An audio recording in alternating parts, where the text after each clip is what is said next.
Les gars, les 2 prochains matchs de pré-saison seront gratuits sur YouTube. Le jour même, je veux pas voir des ouais, envoie un lien, ceci, cela, gratuit sur YouTube. Donc n'hésitez pas à partager et à identifier un ami pour qu'il soit au courant. Officiel, Barcelone diffusera gratuitement ses 2 prochains matchs de pré-saison sur YouTube. Jeudi à 13h, heure française, FC Séoul. Les joueurs sont bien arrivés et se sont fait accueillir comme des stars, notamment Lamine Yamal. Ceux qui attendent une excellente pré-saison de sa part, personnellement, moi je suis pas en pré-saison pour voir ce type de joueur, car je sais très bien ce qu'il vaut déjà. Je suis plus hype de voir des joueurs comme Ronny Bardi, le petit nouveau, Lorenz qui pourrait peut-être nous permettre de nous débarrasser de Gérard Martin, Garcia, notre nouveau gardien, ainsi que Marcus Rashford. Sans oublier Dro, notre nouveau crack, mais qui joue à un poste où il y a énormément de concurrence. En 10 de base, mais Flick le joue à gauche. Moi personnellement en pré-saison c'est plus ces joueurs là qui m'intéressent. D'ailleurs on jouera jeudi avec le nouveau maillot, franchement les gars j'ai hâte de le voir sur Rafinha. Xavi aussi c'est un joueur que j'observe beaucoup en pré-saison car c'est quand même un joueur qui revient des croisés. Énormément critiqué et franchement j'ai qu'une hâte, c'est qu'il vous fasse tous taire.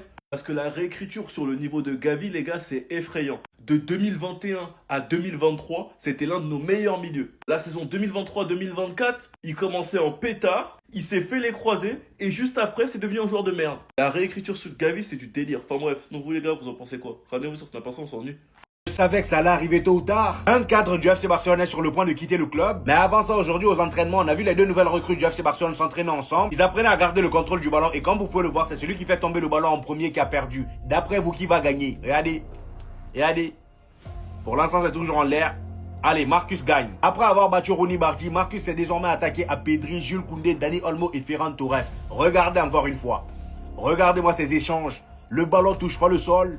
Dani Olmo c'est facile. Pedri même avec le dos il est à l'aise. Regardez-moi ça. Et d'ailleurs bonne nouvelle pour tous ceux qui aimeraient regarder les matchs de préparation du FC Barcelone. Comme vous avez pu le voir la dernière fois, leur premier match était compliqué de retrouver le match. Et voilà les amis, on nous informe que les 2 prochains matchs du FC Barcelone seront diffusés sur la chaîne YouTube du FC Barcelone. Et on a aussi votre capitaine qui s'est inventé une blessure et qui est allé s'opérer tout seul. D'après les infos, il sera absent 4 à 5 mois suite à son opération. Au départ lui-même avait annoncé 3 mois. Maintenant après opération ils ont augmenté. Ouais, Ter Stegen c'est fort. D'après le Media Mundo Deportivo, Mallorca aurait manifesté son intérêt pour Hector Fort et John Virgil. Il y a quelques semaines, le club s'était également renseigné sur un prêt de Ronny Bardi. Alors ça, moi, j'appelle pas ça se renseigner, c'est du culot. Le gars n'a même pas fait son premier match avec le FC Barcelone. Il vient d'arriver, vous voulez déjà le prêter. Calmez-vous un peu. Et d'ailleurs, les Barcelonais, dites-moi en commentaire si vous pensez que c'est une bonne idée que Hector Fort parte en prêt ou selon vous, il devrait rester au FC Barcelone. On termine les amis avec Ronald Araujo. On nous dit que Ronald Araujo pourrait demander à quitter le FC Barcelone. Le défenseur souhaite être titulaire et refuse d'avoir un rôle secondaire. Ça aussi, ça s'appelle du culot. Voilà. Toi, tu demandes à être titulaire. Combien de Ligue des Champions tu fais perdre à ton club? C'est toi qui viens t'asseoir pour dire que toi tu veux pas être remplaçant. Ils vont te vendre d'une manière, tu vas rien comprendre. Alors ça, je m'y attendais pas. Luka Modric vient de réagir au numéro 10 de Kylian Mbappé et autant vous dire qu'on sait pas s'il est content ou non. Avant ça, j'ai une vidéo très intéressante à vous montrer les amis. Il y a un jeune qui a demandé à Désiré Doué lors d'un appel en visio entre lui et Lamine Yamal qui est le plus fort. Écoutez attentivement sa réponse s'il vous plaît, on va décortiquer ça après. C'est une bonne question. Moi j'ai une question. Ok. Qui est meilleur entre Yamal et Kobe? Bonne question. Ça, c'est une très bonne question. C'est moi. Il n'a pas hésité à dire que c'est lui, Désiré Doué, lorsqu'il s'agit d'aller au front, il est toujours prêt. Bien évidemment qu'il y a plein de Barcelonais qui n'étaient pas d'accord. Personnellement, je pense que Lamine Yamal dans son football est beaucoup plus mature que Désiré Doué pour l'instant. Et à moi, la comparaison existe parce que Désiré Doué, c'est pas n'importe quoi non plus. Et du côté du Real Madrid, depuis l'arrivée de Xabi Alonso, Arda Güler prend de plus en plus d'importance. Après le média Marca, Arda Güler est au cœur du projet de Xabi Alonso. Il va démarrer la saison en tant que titulaire. L'entraîneur a été impressionné par la maturité avec laquelle Güler a assumé son nouveau rôle. L'idée est de continuer à le développer en tant que pièce clé dans la création du jeu madrilène. Donc là, clairement, on peut dire que le jeu du Real Madrid sera autour d'Arda Güler. Ça sera lui le cerveau. Je suis tellement content pour lui, les amis. Son talent est enfin reconnu à sa juste valeur. Et je pense qu'au fil de la saison, en plus de Gonzalo Garcia, on aura l'opportunité de voir d'autres cracks. Parce qu'à la Cassia, c'est pas ce qui manque. Et comme je vous le disais, les amis, Luka Modric a réagi à l'officialisation du numéro 10 de Kylian Mbappé. Sous la publication Instagram de Kylian Mbappé, voici ce que Luka Modric a mis. Juste une flamme. Et d'ailleurs, pourquoi je vous ai dit au début, je sais pas comment interpréter ça. Peut-être qu'il avait la flemme d'écrire une phrase entière, on sait pas. Bref, j'espère que ce numéro 10 là va nous apporter plus de chance cette saison. Doué déclare la guerre à Yamal, les gars. C'est une dinguerie. Qui est le meilleur? C'est une très bonne question. C'est moi. C'est toi? Au fait, Doué, je crois la finale a été montée à la tête. Clairement. Parce que ça y est, t'as mis 2 buts en finale de la Ligue des Champions. Le Boug, il se prend pour Neymar Prime. N'oublie jamais ça. Que sur un terrain, le petit, il vous a fait vous 4. Vous 4 là. N'oubliez pas que c'est Neymar qui a invité Yamal. Il n'a pas demandé à Marcelo d'aller l'ajouter sur Insta ou quelque chose. Non. Moi, ça me fait rire parce que je vois les Parisiens depuis tout à l'heure qui sont en train de dire, voilà, dis-leur Doué que t'es meilleur que Yamal. Mais voilà quoi? Dis-leur quoi?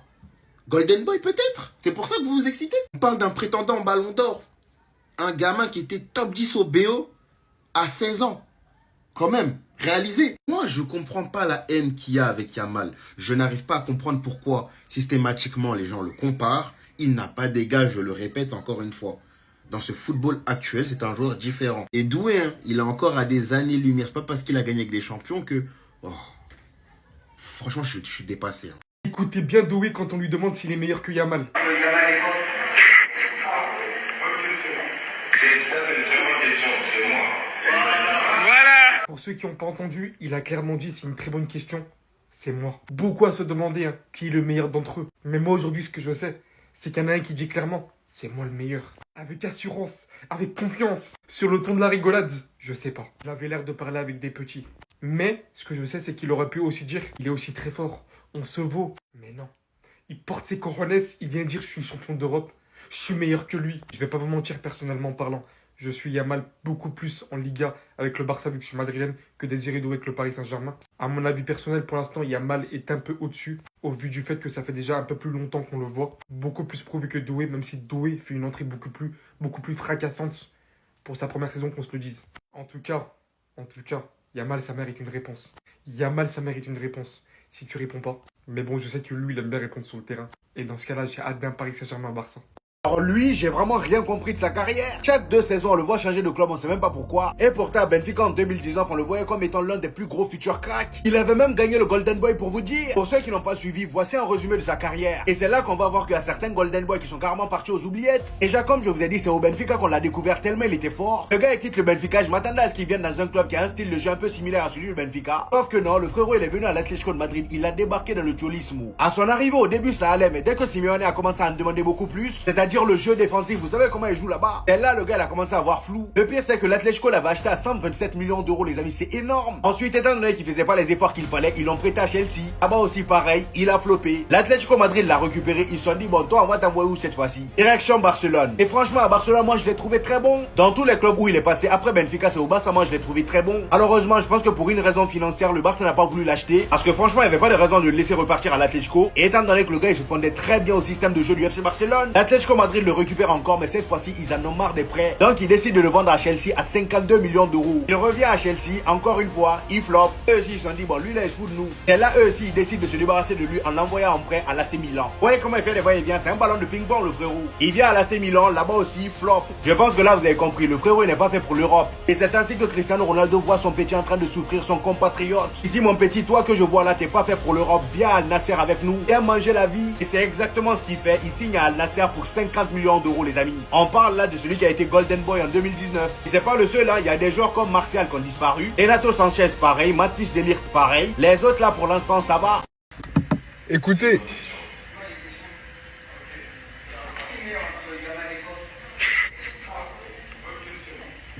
Ça, c'est une très bonne question, c'est moi. les gars, est-ce que vous connaissez Désiré Doué? Déjà, on a compris un peu son tempérament. Quand il a, depuis, Bouba lui fait un pressing, il partage pas le son. Il partage pas le son de l'ancien.